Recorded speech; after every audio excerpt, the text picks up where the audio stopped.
phone, and I'll probably have you come up and just do a quick mic check. Okay. All right?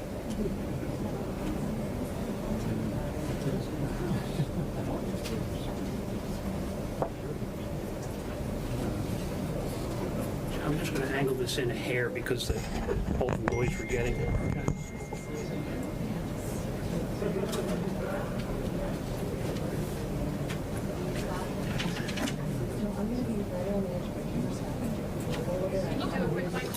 Check, 1 2 1 2. Check, mic check 1 2 3. April 10th, 2025. Check 1, check 2. Check. Check 1 2 3. Mic check 1 2 3 4. That should be good for now. Okay. Let me know when he texts you. Well, he I'm won't. just going to leave the live shot up since we should be starting in a couple minutes.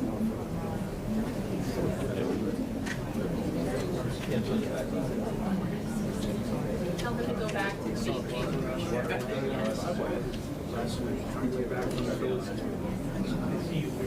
Okay.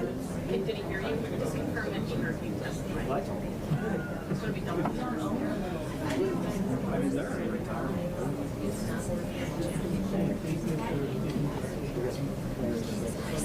We don't do that, but all boxes turned up. There's, I mean, is the audio up in the room? Did he turn it up on his end? Does he turn it off? I find out like it should be fine on our end. I don't know from my camera just a little bit, so make sure you're outside. No, you're fine. I don't need a full try to go back corner and now full switch. Yes, you're live. Nope, not unless he texts you and says, keep your eye on your phone. If there's a problem, I'll address it, but it should be good. So he's squared away?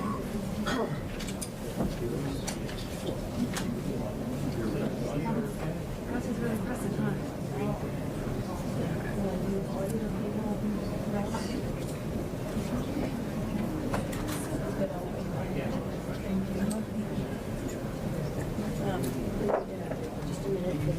Okay, no problem. Testing 1 2 3. This is a test for Michael. Test 1 2 3. Michael, please let me know if you can hear me. Mic line? Can you ask her if she, do you want a mic line? Mic or line level? Line. He says we are Line. good. We're good? Okay, Mic level. Okay, Mike, we got mic up. I'm leaving it up until we start. All right, So let me know if he texts you with a problem, but otherwise we're good to go? Okay, thanks, John. I have one here. You got one? Yeah, let's see if I can, mine is not gonna be, I think I might have. Here. I got it. yeah, that'll be in the short.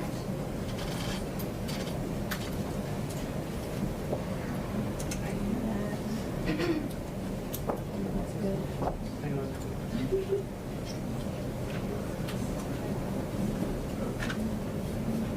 Thank you. You guys. So, I want to get started. Huh? Oh my God. How are you?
Yeah, I suppose so. Okay. No, you know what? Never mind. Don't. Okay.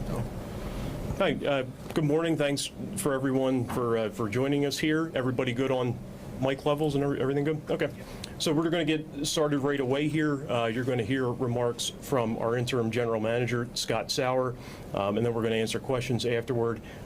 So we have, in addition to the interim general manager, we have Eric Johansson. He's our senior director of budgets and transformation, and Jody Holton, who is our chief planning and strategy officer. And we can get you spellings and titles if you need those. I'm going to now turn it right over to interim general manager Scott Sauer.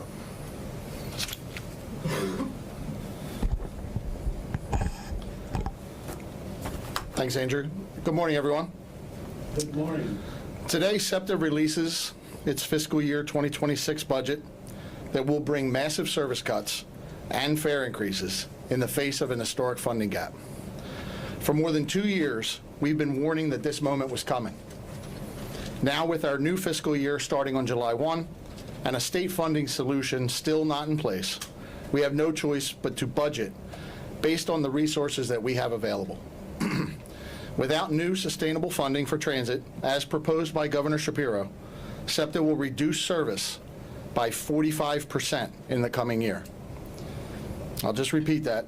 Without new sustainable funding for transit, as proposed by Governor Shapiro, SEPTA will reduce service by 45% in the coming year. That will be coupled with a 21.5% fare increase and reductions in our workforce, beginning with an across-the-board hiring freeze beginning in September. Given the dramatic impact that these measures will have on ridership, the reality is that we would start the dismantlement of public transit for our city and region as we know it today. These cuts will occur in stages, beginning August 24th, when the fall schedules go into effect. Immediate service cuts would include the elimination of 32 bus routes and significant reductions on others, along with cuts to the number of trips we run on regional rail, the Broad Street and Market Frankford lines, and our trolleys. Fare increases would go into effect September 1st, and by January 1st, we will begin implementing further cuts. 18 more bus routes for a total of 50 eliminated in the budget year, 5 regional rail lines, including the Paoli-Thorndale, which is one of our busiest in the system, more cuts to Metro rail service, and a system-wide 9:00 p.m. curfew on all rail services. While these changes are going into effect, we will be monitoring the size of the workforce needed to provide this fewer service. We would expand management hiring freezes now in effect and would need to look at workforce reductions as a last alternative starting next spring. All this would leave our city and region with a SEPTA that is a shadow of itself, less useful for our riders, and more expensive due to the large fare increases. Reliable options for everyday travel to school and work would be greatly diminished. Beyond regular riders, those traveling to games at the sports complex and other special events would have to navigate the 9 p.m. curfew for rail services along with other restrictions. We would be forced to cease providing any additional service to the sports complex or other special events, and this includes plans to support the World Cup and other 2026 celebrations to mark the 250th anniversary of our country. The effect on local businesses would be immediate and far-reaching. Those who can afford to do so will likely switch to driving, and that would add significant congestion to our already overcrowded roadways. Nearly 800,000 trips are taken on SEPTA on an average weekday. We expect to lose 350,000 of those with these cuts. That's more people than the busiest section of I-95 carries in a day, and for those who remain, service will be much less frequent and much less reliable. So let me stop for a second and make this clear. This doesn't have to happen. If the state legislature passes Governor Shapiro's budget, including his transit proposals, we don't have to do any of this. We first proposed plans for fare increases and service cuts last fall. Governor Shapiro stepped in with a one-time lifeline by flexing federal highway dollars to SEPTA. But these cuts go much deeper than those initial projections. because as we went further into trying to realize cost savings, it was not possible to do it with just fare increases and service cuts alone. We needed to look at wholesale changes to the way we do business. For example, the 5 regional rail lines that we are eliminating all run on Amtrak territory, and we pay over $65 million a year to lease those tracks. That's an expense that we can no longer afford. Similarly, with bus service and metro rail, we had to look at ways to significantly shrink service and reduce the cost to operate and maintain what was left. In subsequent years, I expect that we will continue reducing service, including closing bus districts and other facilities across the system. There would be significant reductions in our workforce, starting in September with an across-the-board hiring freeze. It is important to remember why we are in this situation and what SEPTA has been doing and continues to do to prepare for this. Like most transit agencies across the country, SEPTA is facing a structural budget deficit due to a combination of the ending of federal COVID relief funds and increases to the day-to-day costs of providing service to our customers. The federal COVID funds helped SEPTA maintain service through the pandemic as fare revenues bottomed out, but SEPTA continued to run service for our most essential customers and the most essential trips that we provide. In the years since, SEPTA has had to take on additional costs to address emerging challenges, particularly crime and disorder, while also grappling with the impact of inflation on everyday necessities such as fuel, propulsion power, and supplies. SEPTA has been preparing for this looming funding crisis by cutting costs and generating new revenue. Over the last 3 years, we've implemented an efficiency and accountability program that has helped us control costs and improve our bottom line. And in recent months, we've taken very aggressive austerity measures, including freezing management pay, cuts to third-party consultants and contractors. But we've also increased revenue. A 7.5% fare increase that went into effect December 1st has generated $14 million in new revenues. We've added back parking revenues, as we've now required customers to pay for parking at all SEPTA's lots. And of course, at the same time we're doing all this, we're growing. Ridership and farebox revenue has been increasing year over year, month after month. And thanks to these efforts, we've managed to reduce our budget deficit to its current state of $213 million. We've managed to implement these measures while continuing to improve reliability and deliver on safety and security enhancements. We have continue to be careful stewards of taxpayer dollars, and we provide high return on investment to the city, the region, and the Commonwealth. The economic activity of the Southeast region powers Pennsylvania like no other. And none of that is possible without SEPTA getting people to work, to school, to medical appointments, and other destinations. If we're forced to start dismantling the system in the coming fiscal year, SEPTA will shift from driving the region's economy to holding it back.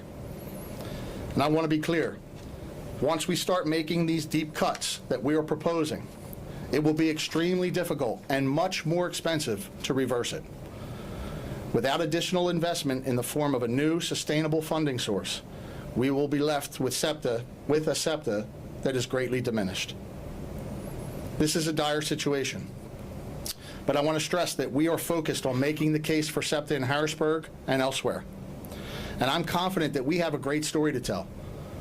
We're grateful for the continued support of Governor Shapiro and our legislative delegation. I also want to highlight the tremendous support we've received from the City of Philadelphia and Mayor Parker, who's led the way by increasing funding for SEPTA, as has all 4 of our counties. They realize SEPTA's value. It's heartening to have this strong support from SEPTA's advocates, and we're committed every day to doing everything possible to avoid this.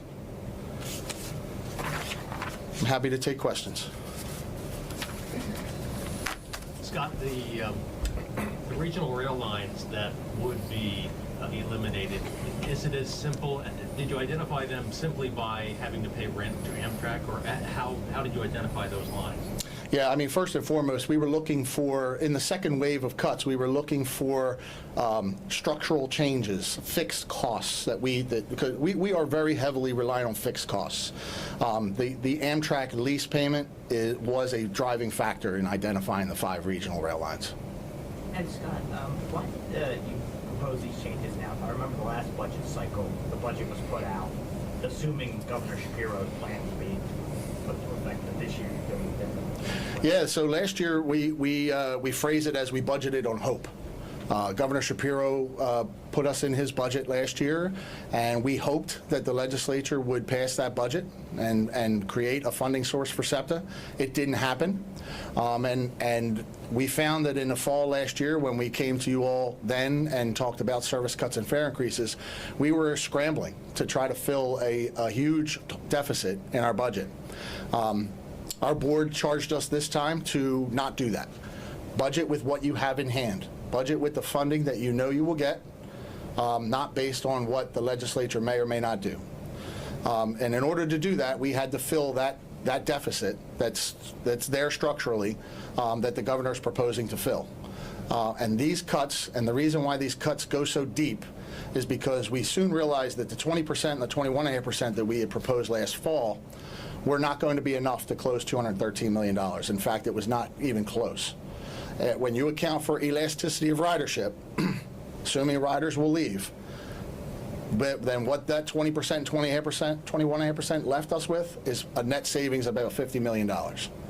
So we had to find another 160 some odd million dollars in savings in order to realize a balanced budget, which we are required to provide, by the way, a balanced budget for the fiscal year. Scott, how did the recent contract negotiations come into play? You mean last year's contract negotiations? Look, I mean, we actually were, this fiscal year, 2025, we were made whole by Governor Shapiro's flex. So going into next year, I mean, everything, all of our costs are rising. Labor costs, we know what they are because of the contract. So it's just an added cost that we'll always realize because we are very heavily reliant on people to do these jobs.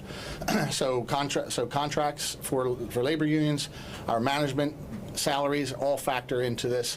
So it's just another cost that we have to account for. Scott, the governor is saying yesterday in his comments it's up to the Senate to take this up. This has passed the House 3 times. The Senate never has. Senate Majority Leader Pittman's office did release a statement to us when we asked, what they thought about that, and they did say that SEPTA has demonstrated a degree of progress with riders paying a fair share and implementation of greater efficiencies, but the state cannot be left fully footing such a large transit increase. Given their own struggle with a structural deficit, I believe SEPTA should have an appreciation for the fiscal deficit and should come to the table with more modest requests. Is that a possibility, to come to them with something more modest? So in order to provide the service that we provide today, this is what it costs. A modest request means less service. And I believe that the region has put up.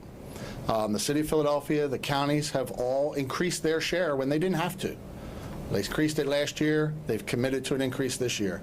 So they are actually exceeding what their obligation is. Our customers are paying more. They're paying more this year than they paid last year. And with this proposal, they'll pay even more.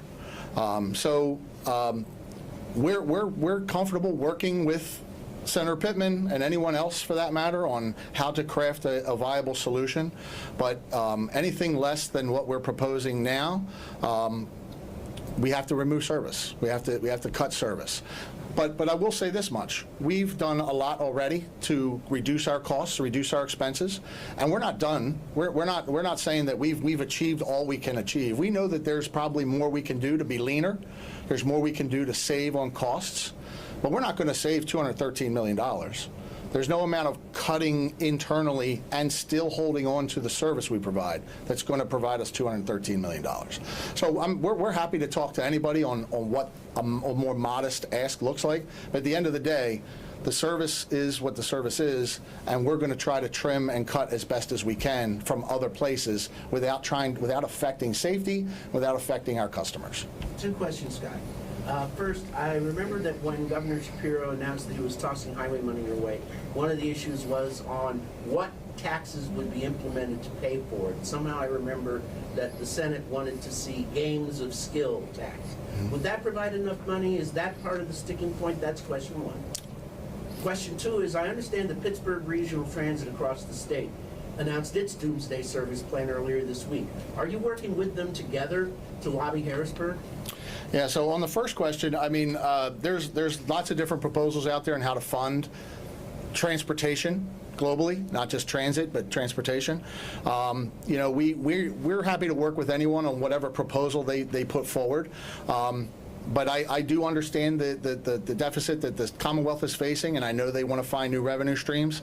Whether that takes the shape of skill games or something else, that's really for our legislators to determine what the best avenue there is. But we're willing to work with them on whatever solution is viable. To your second point, yes, we are working with all the transportation, all the transit agencies in the entire Commonwealth. It's very important to note that while we're talking about SEPTA, and that's what's most important to everyone in this room and everyone in the region, this is a transit problem that's national. But speaking more directly about the Commonwealth, there's transit in all 67 counties of the Commonwealth. And each one of them will be faced with the same problem we're talking about here about SEPTA today. And Pittsburgh Regional Transit came out with theirs just a week or two ago. And yes, we are coordinating with all of our sister agencies in the Commonwealth to talk about a viable solution. So yes. Conversations have happened with private entities, say sports teams down in South Philly who would not get people to games, or perhaps restaurants and Centers C districts and other large employers that will be substantially affected by these cuts. Yeah, we've had conversations with almost every single one of them. We've been in conversations with the Chamber of Commerce. We've talked directly to the sports teams, directly to hospitals, educational institutions. Listen, they all see the value in what SEPTA provides, because not only do we take their customers to use their services, but their employees ride SEPTA. If on any given game night, if you're down watching the operation down there in South Philadelphia, you'll see us handle lots of customers, lots of fans coming back and forth from the game.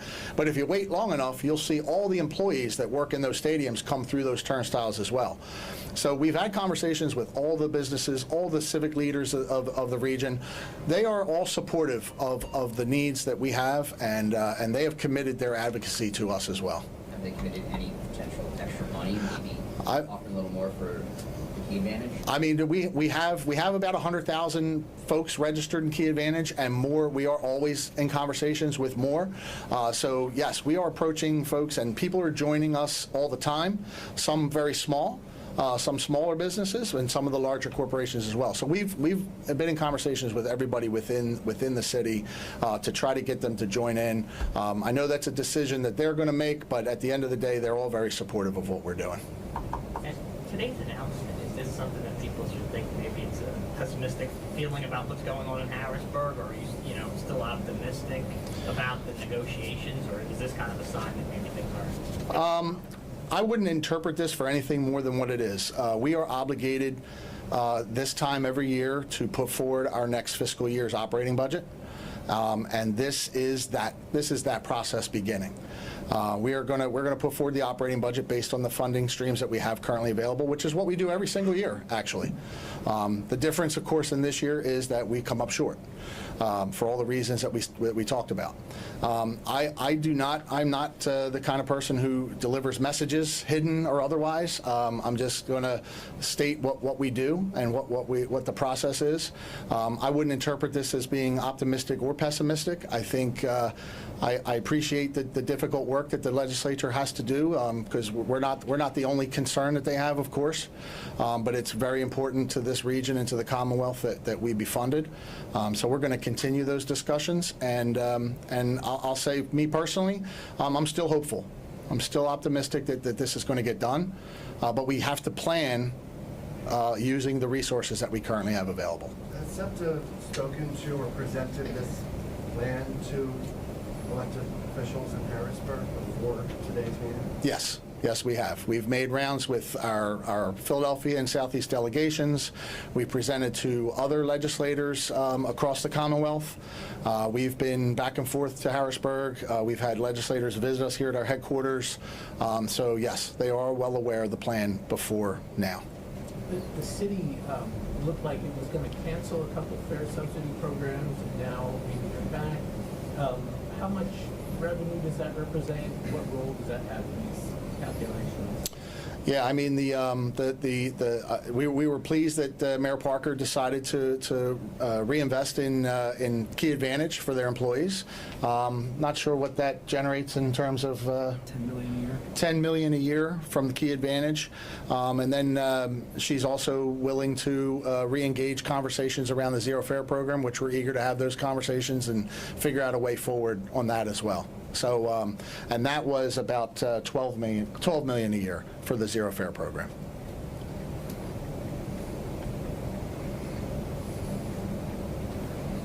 The usage of the Amtrak line, does that, how could that possibly bring Congress into negotiating and federal funds? I don't know if that directly brings Congress into this or not. Amtrak certainly has a congressional stake, but we do not.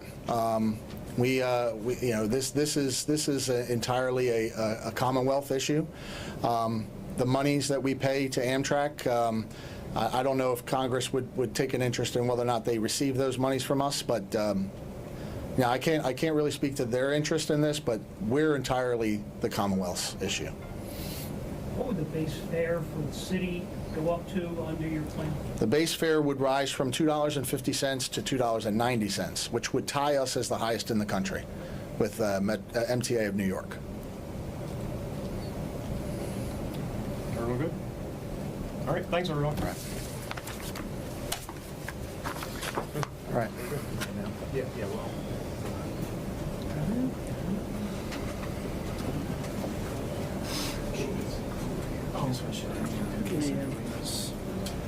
Just hang out in case. Yeah, if you guys would want.